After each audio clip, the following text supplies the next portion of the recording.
Cet après-midi, je vous raconte un groupe d'hommes et de femmes qui étaient peintres, critiques, économistes ou écrivains, parmi lesquels Virginia Woolf ou John Maynard Keynes. Un groupe qui a fait bouger les lignes de la société anglaise du XXe siècle, animé par la seule volonté de se libérer des carcans de l'époque, avec un pacifisme assumé dans un monde pourtant en guerre, où la véritable histoire du Bloomsbury Group, des Anglais libres et excentriques. Quelle influence les membres de ce groupe ont-ils eu sur la société de leur temps? En quoi étaient-ils à l'avant-garde? Qu'est-ce que l'excentricité à l'anglaise? Nous sommes le 7 octobre 1910 à Weymouth, au sud de l'Angleterre, et les troupes de la Royal Navy stationnées dans ce port de la Manche s'apprêtent à recevoir des visiteurs de marque, en l'espèce le prince Mac-Hélène d'Abyssinie, autre nom de l'Éthiopie, qui vient avec sa suite découvrir le HMS Dreadnought, le navire amiral et fleuron de la marine britannique. Alors que le bureau des affaires étrangères l'a prévenu un peu à la dernière minute par un télégramme, le commandant du navire, Sir William H. May, s'affole pour recevoir dignement ses visiteurs de haut rang.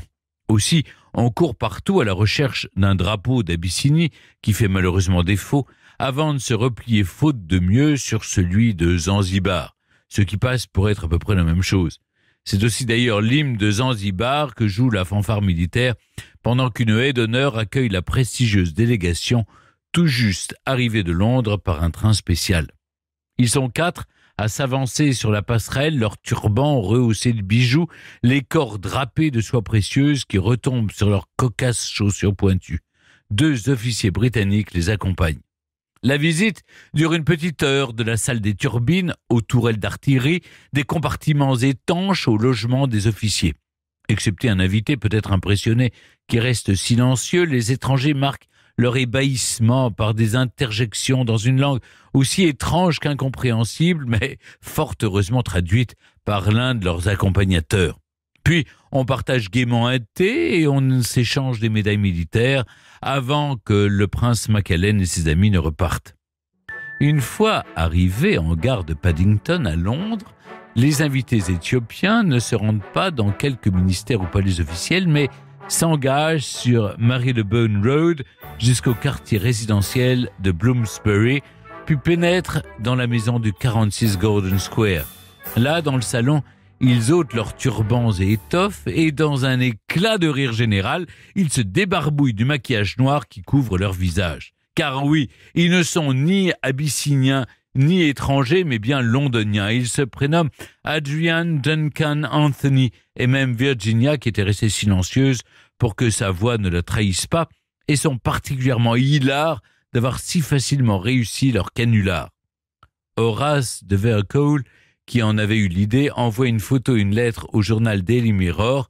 La supercherie qui ridiculise l'armée est dévoilée et fera jaser jusqu'à la Chambre des Lords. Ce coup d'éclat est la première manifestation médiatique d'une bande qui va souvent faire parler d'elle, et dont on parle d'ailleurs encore autrement que pour leur farce. Leur nom vient de ce quartier londonien où ils se sont pour beaucoup rencontrés et autour duquel ils ont longtemps gravité et vécu, Bloomsbury. Un groupe d'esprits aussi libre qu'excentrique. Tout n'a pas débuté dans le quartier de Londres dont le groupe prendra donc le nom, mais à une centaine de kilomètres de là, au sein de la prestigieuse université de Cambridge que Toby Stephen, fils de bonne famille londonienne, intègre en 1899. Comme pour beaucoup de ses riches et bourgeois camarades, l'université est une véritable bouffée d'air en comparaison aux pesantes écoles qui forment les adolescents de la bonne société britannique. À Cambridge, encore plus qu'Oxford, réputée plus conservatrice, les jeunes gens découvrent une ouverture intellectuelle que ne leur offrait pas le giron familial ou le carcan des lycées à la discipline toute militaire. Au-delà des cours, c'est aussi dans des cercles de réflexion et de discussion que beaucoup d'étudiants se retrouvent, telle la mythique Société des Apôtres, une organisation semi-secrète dont les membres se réunissent pour deviser des choses du monde avec une totale liberté d'esprit. Toby Stephen n'est pas élu au sein des Apôtres, mais les côtoie de près et fonde sa propre association, la Midnight Society, qui se réunit, comme son nom l'indique, à minuit tous les samedis pour parler philosophie. C'est dans ce milieu intellectuellement stimulant et moralement émancipateur que Toby et son frère cadet Adrian, qui l'a rejoint, rencontrent ceux qui deviendront de précieux amis. Ils se nomment Clive Bell, Lytton Strachey, Leonard Woolf, Desmond McCarthy ou John Maynard Keynes. Que des hommes, bien entendu, car même si quelques femmes sont tolérées à Cambridge, elles ne peuvent obtenir de diplôme et ne sont pas considérées comme des membres à part entière de la communauté étudiante. Les deux sœurs de Toby, Vanessa et Virginia, n'ont-elles même pas tenté leur chance puisque leur père, Sir Leslie Stephen, leur a tout bonnement interdit l'université, mais elles n'en sont pas moins parfaitement éduquées. Et elles sont des artistes. Virginia est versée dans les lettres, Vanessa dans la peinture. Et quand le tyrannique paternel décède en 1904, leur mère a disparu il y a bien longtemps, le vent de liberté qui soufflait sur Cambridge va désormais envelopper toute la fratrie. Les 4 enfants, Stephen, quittent alors la maison cossue voisinage de Kensington et s'installent à Bloomsbury, quartier plutôt bohème, loin de la société huppée qui fut jusqu'à maintenant leur environnement, et pour eux, c'est une libération. Ils agencent et décorent la maison du 46 Gordon Square comme ils en ont envie, sans se soucier du formalisme auquel ils ont tous été habitués en fréquentant les mornes salons victoriens de la bourgeoisie. Toby, en bon meneur de bande, au charme magnétique, convie rapidement ses amis de Cambridge à des réunions tous les jeudis soirs. C'est ainsi que la communauté estudiantine se transpose dans un cocon domestique et se féminise. Ces radieux jeunes gens échangent leurs réflexions sur le beau, sur la vie, sur le monde. Là-bas, à l'inverse des salons fréquentés par les lords et les militaires, on peut dire non, on peut s'interrompre, se confronter, se taire pour mieux réfléchir en buvant du thé ou du whisky à l'heure qu'on souhaite. Le maître spirituel de cette petite communauté est le philosophe George Edward Moore, qui a récemment développé une pensée dans laquelle les sentiments esthétiques et affectifs sont une nécessité absolue aux réflexions éthiques. Mais on parle un peu trop philosophie au goût de Vanessa qui organise de son côté d'autres soirées, les vendredis cette fois-ci, pour discuter art et peinture avec le même cercle qui s'élargit au gré des rencontres. En 1906, Toby Stephen meurt lors d'un voyage. Il avait 26 ans. C'est un choc pour le petit cercle de Bloomsbury. Lytton Strachey, l'un de ses plus proches amis, critique littéraire averti, prend d'une certaine manière le relais du frère disparu. Peu après, Vanessa épouse Clive Bell, lui-même critique d'art. C'est là la première union officielle au sein de la bande, déjà parcourue par de nombreuses aventures charnelles et sentimentales, depuis même les viriles chambrées de Cambridge. Les rendez-vous de Gordon Square continuent. Un soir de 1908, Lytton Strachey entre dans le salon où sont installées les deux sœurs Stephen et remarque une tache blanche sur la jupe de Vanessa. « Sperme », lâche-t-il simplement. Passé une seconde d'étonnement, les 3 amis explosent de rire et Virginia racontera plus tard ce moment comme symptomatique du tour qu'ont pris leurs échanges. Loin des bonnes mœurs victoriennes, du monde étriqué dont ils sont tous issus, les jeunes gens de Bloomsbury parlent ouvertement de sperme, de sexe, chose parfaitement impensable pour beaucoup d'esprits, même les plus ouverts. Virginia dira d'ailleurs « Avec ce seul mot, toutes les barrières de la réticence et de la réserve tombèrent. Un flot de fluide sacré semblait nous submerger. Nous discutions de copulation avec le même enthousiasme et la même ouverture que si nous avions discuté de la nature du bien. Et s'ils en discutent, ils s'y adonnent aussi avec allégresse. Virginia préfère plutôt les femmes. Vanessa aime les hommes et son mariage avec Clive Bell n'est pas vu comme un serment de fidélité puisque, en commun accord avec son époux, elle se plaît à des aventures nombreuses. À Bloomsbury, on ne veut pas s'empêcher de vivre dans les voluptés du désir. Mais on ne fait pas que batifoler, loin de là. Et l'année 1910, qui fut celle du charmant canular que je vous racontais au début de mon récit, signe de leur fantaisie farceuse, est aussi celle où la modernité artistique va pénétrer l'Angleterre sous les auspices de certains des habitués de Bloomsbury. Nous sommes le 8 novembre 1910, c'est jour de vernissage à la Grafton Gallery de Londres. L'exposition est organisée par Roger Fry, lui-même ancien de Cambridge et habitué des soirées de Gordon Square à Bloomsbury. Fin historien de l'art, il a fait de nombreux voyages à Paris et s'est ouvert aux avant-gardes qui s'y déploient. Dans les 4 grandes salles de la galerie, les spectateurs sont nombreux à observer les Cézanne, les Gauguin, les Van Gogh, quelques Matisse et Picasso aussi, Des peintres qui n'ont pour la plupart jamais été exposés en Grande-Bretagne et sont encore largement inconnus. Roger Fry a choisi d'intituler l'événement « Manet et les post-impressionnistes ». C'est lui qui élabore ce qualificatif resté dans l'histoire pour désigner les peintres qui, du pointillisme au symbolisme, ont dépassé la révolution engendrée, voilà quelques décennies plus tôt, par leurs aînés impressionnistes. Dans une Angleterre plutôt rétive aux récents bouleversements artistiques et volontiers hargneuse contre les Français, l'exposition fait grand bruit. Une large part de la presse conspue un art jugé dégénéré. Roger Fry, lui, théorise et défend l'aspect majeur de ces nouvelles propositions formelles. Il organise même une seconde exposition 2 ans plus tard. Le cubisme y est largement représenté. Et cette fois-ci, ses amis de Bloomsbury, Vanessa Bell et Duncan Grant, qui a réalisé l'affiche, participent en tant qu'artistes aux côtés de Picasso, Vlaminck ou Derain. Leurs toiles sont abondamment incomprises et critiquées, et certains journalistes commencent à moquer ce groupe décrit comme une semi-secte de bourgeois oisifs et amoraux. Oisifs, hein, ils ne le sont pas pourtant tant que ça, plutôt productifs même.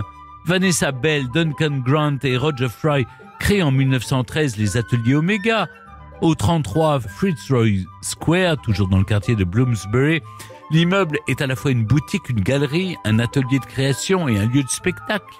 Des artistes participent à la conception de meubles, de tissus et objets de toutes sortes dans une volonté de rapprochement entre les beaux-arts et les arts appliqués. Loin du sinistre mobilier d'alors, les couleurs explosent, sont parfois même criardes. Ce foisonnement décoratif affranchi de la figuration influe d'ailleurs sur la peinture de Vanessa Bell, dont les toiles virent à cette époque vers l'abstraction, une totale nouveauté en Angleterre. L'organisation même des ateliers Omega est singulière.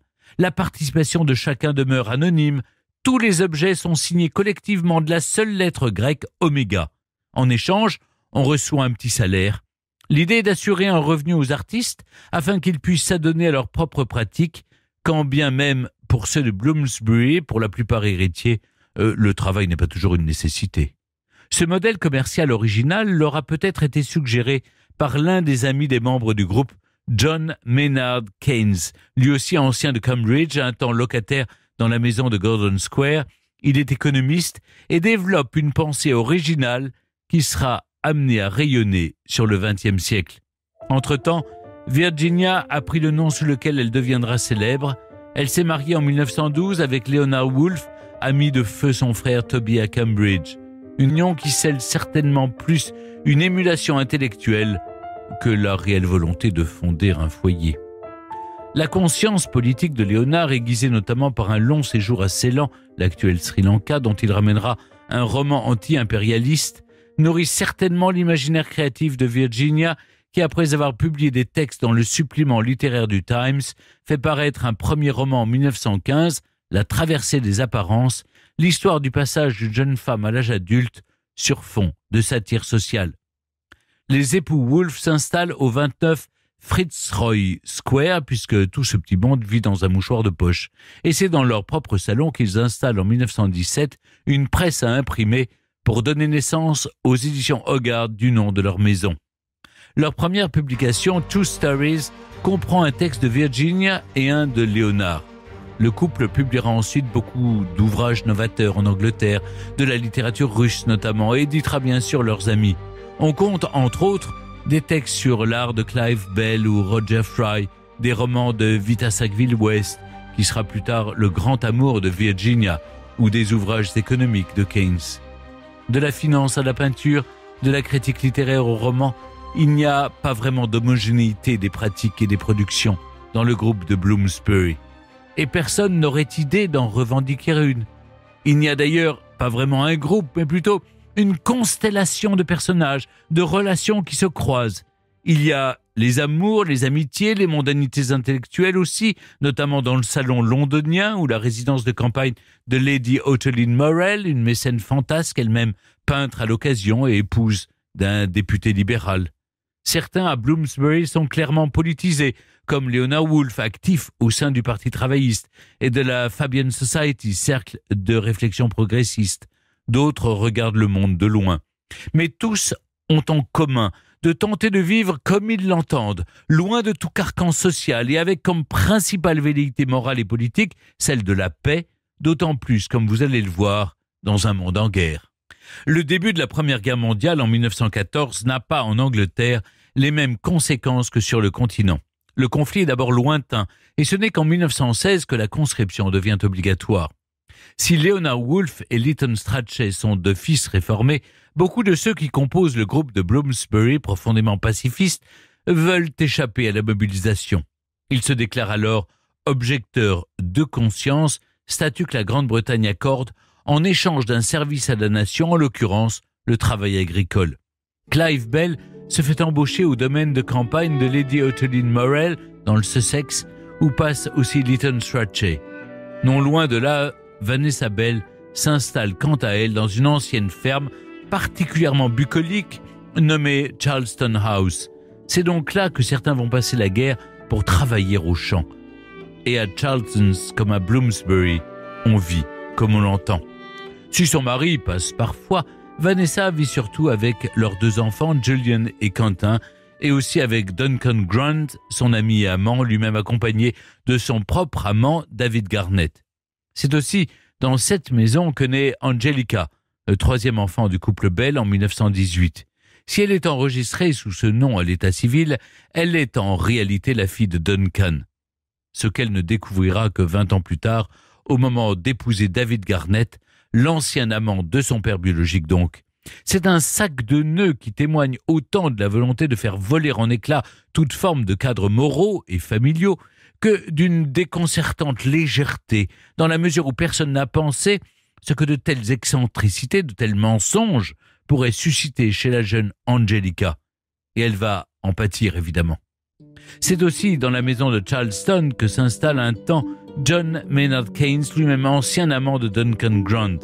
Keynes a entamé une brillante carrière de fonctionnaire conseiller au Trésor, ce qui a agacé certains de ses amis plutôt opposés à ce fourvoiement avec un État belliciste. Mais Keynes démissionne en 1919 alors qu'il participe à la conférence de paix qui prépare le traité de Versailles. Il est atterré de voir que seul le souci de revanche et d'humiliation guide les vainqueurs. Les exigences financières envers l'Allemagne ne feront selon lui que l'empêcher de développer son économie et donc sa solvabilité pour payer des réparations dont les montants sont bien trop élevés. Keynes développe sa pensée dans un ouvrage, Les conséquences économiques de la paix, qu'il écrit depuis sa chambre de Charlton House. Vous l'avez compris, la maison est le pendant rural de Bloomsbury. C'est là que les amis viennent passer du temps ou créer ensemble, notamment dans l'atelier de peinture que Vanessa et Duncan partagent. La sœur, Virginia, n'est bien entendu pas loin puisqu'elle vit dans une maison à seulement 15 km quand Ken s'installera ensuite avec son épouse Lydia Lopokova, danseuse des ballets russes, juste au bout de la route. Mais la guerre et la vie campagnarde, si elles ont rapproché certains, ont participé à éloigner d'autres membres du Bloomsbury. Et en 1920, c'est sur proposition de l'écrivaine Molly McCarthy, épouse de Desmond, critique littéraire, que certains commencent à se réunir de manière informelle pour se raconter les uns les autres. Ces rencontres sont nommées The Memoir Club. On lit des textes, des mémoires personnelles qu'on n'hésite pas à mettre en scène dans leur oralité. On décrit des souvenirs, des rencontres, des instants. On transforme les amitiés en sujets littéraires. Convoquer le passé par les réminiscences de chacun participe à une sorte de récit du groupe, non pas comme un ensemble, mais comme la somme des individualités qui la composent. De son côté, Virginia Woolf commence à avoir du succès, notamment par ses romans Nuit et jour en 1919, puis Mrs. Dalloway paru en 1925, où l'introspection des personnages prend le pas sur l'intrigue. La carrière de Maynard Keynes s'envole en même temps que son poids dans les cercles économiques et de pouvoir. Vanessa Bell peint énormément, tout comme Duncan Grant, qui devient l'un des artistes anglais contemporains les plus connus. Leonard Woolf est largement engagé en politique pendant que Roger Fry, fort d'avoir importé la modernité picturale en Angleterre, est un personnage influent du monde de l'art. Et on ne peut citer ici toutes les personnes proches ou lointaines du groupe qui, par leurs actions et leurs créations, participent à l'émulation du temps.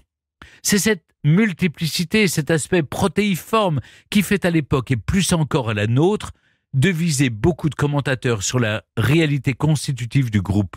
Et si, comme le dira Clive Bell, le Bloomsbury Group n'existait pas.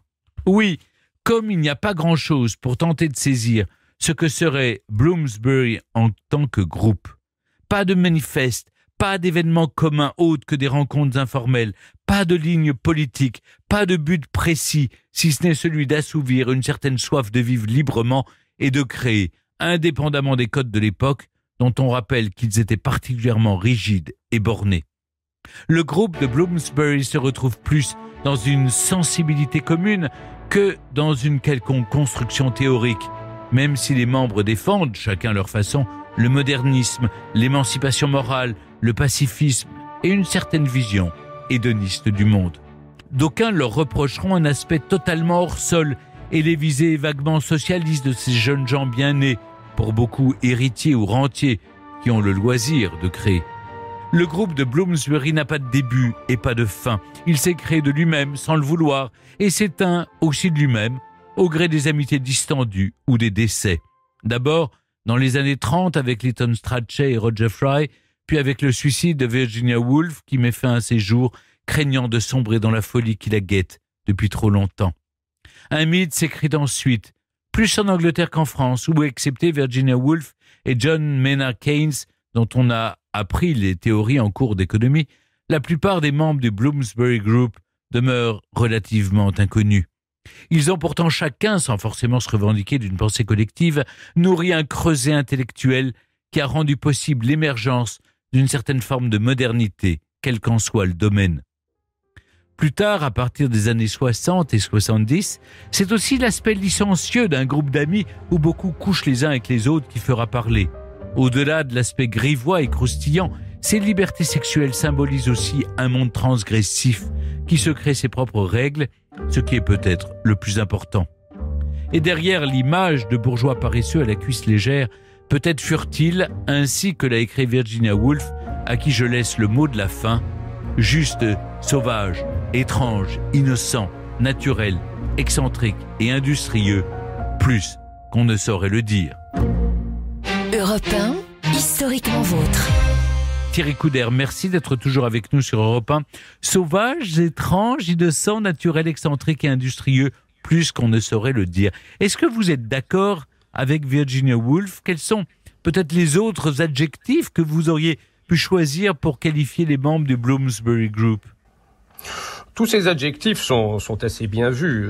Il y en a un que je rajouterai, un seul, c'est avant-gardiste. Car tous ces membres du Bloomsbury sont soit des créateurs, voire des révolutionnaires, soit des passeurs. Virginia Woolf a révolutionné avec Proust et Joyce le roman contemporain. Keynes a révolutionné la pensée économique. Bertrand Russell a révolutionné la conception des sciences, les liens entre les sciences et la philosophie. Et d'autres ont été des passeurs en introduisant, comme Roger Fry, la peinture post-impressionniste française que la société anglaise méprisait comme tout ce qui n'était pas anglais. Quelqu'un comme James Strachey, qui était le frère de Lytton que vous avez évoqué tout à l'heure, a été le premier traducteur en anglais de Freud et vraiment celui qui a introduit la pensée psychanalytique en Grande-Bretagne. Donc ils ont été soit des révolutionnaires de la pensée, soit des passeurs d'autres cultures qui jusqu'alors étaient un peu méprisées par la société victorienne.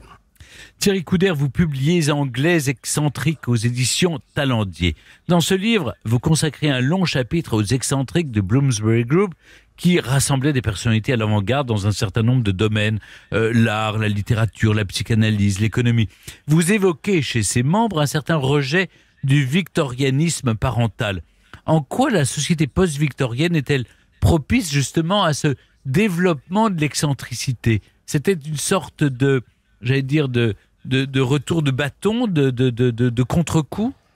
Le règne de Victoria a été extrêmement long et il a une influence très profonde sur la société britannique, très corsetée, enfermée dans une morale très édifiante. Et ces jeunes qui vont parvenir à l'âge adulte autour de 1900, sous le règne de son fils Édouard VII, vont se trouver dans une volonté vraiment de se libérer de cette société. Ils vont vouloir le faire à la fois sur le plan intellectuel et sortir du bon sentiment qui domine dominait la société précédente, et aussi d'une grande liberté de mœurs. Liberté intellectuelle et liberté de mœurs, ça va être la révolte contre l'ordre victorien qui pesait sur plusieurs décennies en Angleterre.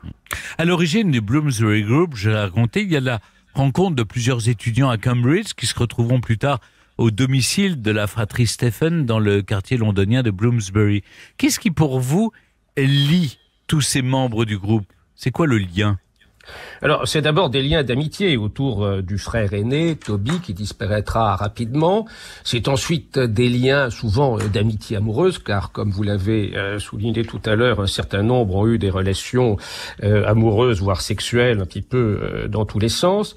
Mais c'est pour tous un goût pour l'intellectualisme et pour l'avant-garde, pour toujours essayer dans leur domaine de prédilection de chercher quelque chose qui bouscule les codes de la société précédente et qui essaie d'aller de l'avant, soit en s'ouvrant sur les autres sociétés dans ce qu'elles avaient de progressistes, soit en créant de nouveaux codes propres à la société anglaise. On a défini au début d'émission ce qu'était, j'allais dire, l'excentricité à l'anglaise. Mais j'aimerais avec vous, Thierry Coudert, qu'on aille un peu plus loin. Est-ce que cette excentrique, c'est pas, au fond, l'apanage d'un certain milieu social, à la fois la grande bourgeoisie et puis l'aristocratie terrienne, la gentry, comme on dit? Oui, l'excentricité est le fait de gens qui essaient de s'affranchir des règles de leur société, mais qui les maîtrisent parfaitement. Et évidemment, c'est le top niveau, si je puis dire, de la société, qu'il s'agisse de la grande bourgeoisie ou de l'aristocratie, qui va se livrer à ce type d'exercice. Il faut bien voir en plus qu'il y a à l'époque une identité entre l'origine sociale, dans les classes très supérieures, et puis le système scolaire. Tout le monde est à peu près passé au moment de l'adolescence à Eton et ensuite ira soit à Cambridge, soit à Oxford. Et d'ailleurs, c'est pas pour rien que le Bloomsbury se crée autour d'un certain nombre d'étudiants de l'université de Cambridge. Ils appartiennent tous aux mêmes couches sociales, ils ont tous subi, si je puis dire, la même éducation très corsetée dans leur famille. Et ils ont tous un certain niveau culturel, là aussi de par leur famille, qui est très élevé. Est-ce que ces avant-gardistes ne sont pas parfois, au fond, assez conservateurs par certains autres aspects? C'est-à-dire, au fond, ce ne sont pas des révolutionnaires, ils ne remettent pas en cause la société dans laquelle ils sont nés. Ils s'affranchissent d'un certain nombre de règles de cette société, mais précisément, ils ne vont pas frontalement contre cette société.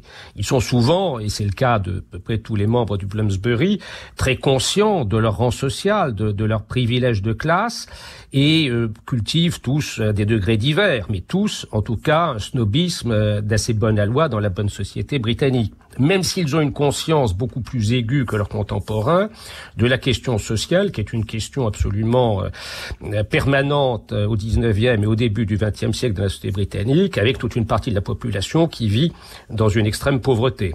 Thierry Coudert, un mot sur l'importance des femmes au sein du Bloomsbury Group. Virginia Woolf et Vanessa Bell sont, écrivez-vous, l'âme de cette épopée intellectuelle exceptionnelle. Peut-on qualifier de féministes, peut-être, les membres de ce groupe ? On peut sans doute effectivement les qualifier de féministes, et d'ailleurs un roman publié en 1929 par Virginia Woolf, Une chambre à soi, sera considéré comme le premier vrai roman féministe. Une chambre à soi, ça veut dire qu'une femme doit à la fois avoir sa propre chambre et aussi, ce qui est développé dans le roman, son propre argent. La société britannique de l'époque considère la femme, même lorsqu'elle a de gros moyens financiers de par sa famille, comme nécessairement dans la dépendance de son mari. Et des femmes aussi libres que Virginia Woolf, sa sœur Vanessa Bell ou Ottoline Morel, dont vous avez parlé tout à l'heure, s'assumeront en tant que femmes indépendantes dans la société par rapport à leur mari, par rapport à leur famille, et auront une liberté aussi bien intellectuelle qu'une liberté, je dirais, de leur corps qui n'était pas, à l'époque, tout à fait traditionnelle, même pas du tout traditionnelle. Alors, on l'a dit, Thierry Coudert, au sein du Bloomsbury Group, les liens sont à la fois intellectuels, amicaux, mais aussi amoureux et charnels. Et j'ai trouvé une citation dans votre livre qui dit à leur propos « Ils changeaient de lit comme on joue aux chaises musicales ». C'est-à-dire que c'était le polyamour avant la lettre, avec des conséquences pas très... comment dire, les gens n'étaient pas très responsables d'une certaine manière. Je ne crois pas que c'était un problème d'irresponsabilité. C'était des relations qui étaient d'une grande complexité, un peu dans tous les sens. Il y a une autre très jolie formule qui s'applique au Bloomsbury, c'est ils vivent en carré, ils peignent en cercle et ils s'aiment en triangle. Et ce sont des relations qui sont toujours avouées aux différents partenaires, même quand ils sont mariés. L'époux ou le mari savent très bien qu'il y a des relations extrêmement complexes avec leur environnement, d'ailleurs souvent pour chacun dans le même sexe, et tout ça est assumé, je dirais, collectivement par les uns et par les autres. C'est toutefois dans une bulle, parce que le reste de la société anglaise ignore complètement les relations très compliquées entre tous ces gens, mais entre eux, en tout cas, tout est très clair et on peut pas parler d'adultère, par exemple, dans le couple Vanessa et Clive Bell, parce que ils assument chacun totalement leurs différentes amours, et de tout ce monde-là vit dans une espèce de grande transparence et de grande connivence. Thierry Coudert, est-ce qu'on peut évaluer l'influence qu'a eu ce célèbre groupe sur la société anglaise? Dans quelle mesure ces membres ont participé à des mutations, je sais pas, sociales, culturelles qui caractérisent leur époque? Bien, parce qu'ils étaient en quelque sorte des prescripteurs de goût de par leur origine sociale, et puis aussi à partir d'un certain moment, si on peut utiliser ce mot à l'époque, par leur médiatisation. C'est vrai que sur des phénomènes comme le pacifisme, comme mettre en avant la question sociale, la question féminine, révolutionner un certain nombre de formes, je l'ai dit tout à l'heure, en ce qui concerne le roman, ou la pensée, en ce qui concerne la pensée scientifique ou la pensée économique, ils ont joué des rôles de détonateurs. Ils pouvaient se permettre par leur rang de faire passer ces idées qui auraient été autrement totalement enfouies, et souvent ils ont permis à l'Angleterre de l'époque, qui vivait dans sa bulle, une très grande bulle puisqu'à l'époque c'est une immense puissance coloniale, de regarder ce qui se passait dans des pays comme la France sur le plan de l'art, ce qui se passait à Vienne sur le plan de la pensée, ce qui se passait, vous l'avez dit aussi à travers la Hogarth Press, dans la littérature russe ou dans la littérature espagnole, dans ce qu'il y avait de plus innovant. Ils ont permis, en quelque sorte, au logiciel britannique de l'époque de s'actualiser un petit peu, voire de prendre de l'avance.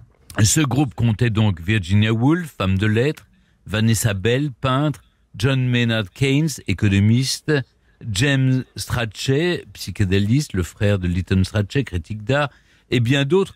On peut pas tous les citer, mais est-ce que vous, alors il y a eu un film avec qui évoque Lytton Strachey, etc. Mais est-ce que vous avez un excentrique favori parmi tous les membres du groupe? Oh, ils sont tous très singuliers et très intéressants. Celui que je trouve peut-être le plus riche, c'est Keynes, parce que Keynes, tous ceux qui ont fait un peu d'économie l'ont connu comme un personnage qui a révolutionné alors la pensée économique et les politiques économiques encore jusqu'à ces dernières années. Mais on se rend compte quand on le voit à travers le prisme du Bloomsbury que c'est aussi un esthète, un collectionneur. C'est un homme qui est passionné par l'art. D'ailleurs, il est marié à une danseuse des ballets russes. Ses amants sont pour la plupart des peintres ou des écrivains. Et il va faire le lien entre ces deux. Il va, vous l'avez dit tout à l'heure, s'impliquer dans un certain nombre de montages culturels avec sa culture d'économie. C'est lui qui va, par exemple, dans l'entre-deux-guerres, être le premier à créer un cercle de mécènes autour de l'opéra de Covent Garden pour pouvoir donner plus de moyens à l'opéra. Aujourd'hui, ça paraît d'une grande banalité. À l'époque, c'est un cas unique. C'est lui qui va permettre des systèmes de labellisation par des peintres déjà installés, de jeunes peintres qui démarrent, pour que des collectionneurs puissent s'aventurer à investir sur eux en se disant il y a un risque, mais il n'est pas trop grand à partir du moment où des maîtres reconnus les labellisent. Et c'est une conception à la fois de l'économie et de la culture totalement novatrice qui est aujourd'hui évidente, mais qu'il a été le premier à instiller dans la société anglaise et qui ensuite s'est répandu à travers le monde. Et cet aspect aujourd'hui est beaucoup moins connu de sa personnalité, et je trouve que ce personnage est beaucoup plus riche que l'économiste un peu ennuyeux que quelques-uns d'entre nous ont étudié dans leur jeunesse. D'un mot, Thierry Coudert, et je ne sais pas si vous avez vu le film Carrington en 1995 de Christopher Hampton avec Emma Thompson, Jonathan Pryce et Stephen Waddington. Mais est-ce que pour vous, il retrace assez bien ce groupe, the Bloomsbury Group? Oui, il en retrace tout à fait les relations complexes et une espèce d'état d'esprit très très très particulier. Mais comme souvent, ces microcosmes qui atteignent d'un certain point de vue à l'universalité et qui, à travers les relations très complexes de gens eux-mêmes très compliqués, ont apporté beaucoup de choses au reste de l'humanité. Vous écrivez dans votre livre que les années 50 sonnent le glas d'une certaine excentricité britannique. Qu'est-ce qui se passe à ce moment-là ? Il y a deux phénomènes. Le premier, c'est la fin de l'Empire britannique, avec une date très importante qui va être l'indépendance de l'Inde, et qui d'ailleurs va mettre en évidence un autre couple d'excentriques qui n'est pas Bloomsbury, mais c'est Lord Mountbatten, vice-roi des Indes, et son épouse, qui d'ailleurs, là aussi, dans une relation totalement assumée par l'un et par l'autre, le vice-roi des Indes négocie du côté anglais. De l'autre côté, il y a le leader indépendantiste indien Nehru, et Edwina Mountbatten, l'épouse du vice-roi des Indes, est en même temps, de manière très transparente, la maîtresse du leader de l'indépendance. Alors ça n'empêchera pas qu'il y ait pas mal de spasmes dans cette indépendance, mais en tout cas, ça va être un tournant, c'est la fin vraiment de la splendeur de l'Empire britannique. Et le deuxième élément, c'est la fin de la domination de l'aristocratie, qui a eu un poids très lourd à la fois sur le plan politique et sur le plan économique plus longtemps qu'en France, par exemple. C'est la fin de la domination de l'aristocratie sur la vie politique de l'Angleterre. Alors, qui sont aujourd'hui les derniers excentriques outre-Manche ? Alors, il y a eu, après les années 50, quelques spasmes, et on peut considérer que la créatrice de mode Vivienne Westwood, que une idole du rock comme Mick Jagger, ou Gilbert and George, les plasticiens, sont des excentriques tardifs. Aujourd'hui, il n'y a plus vraiment d'excentriques, et peut-être que la complexité du personnage de Boris Johnson, qui lui se réfère d'un certain point de vue à l'excentricité, aurait été mieux saisie dans la négociation du Brexit par les négociateurs européens si précisément il s'était un peu posé plus de questions sur ce phénomène très important dans l'identité britannique qu'est l'excentricité. Ils auraient peut-être eu plus de clés pour comprendre le personnage.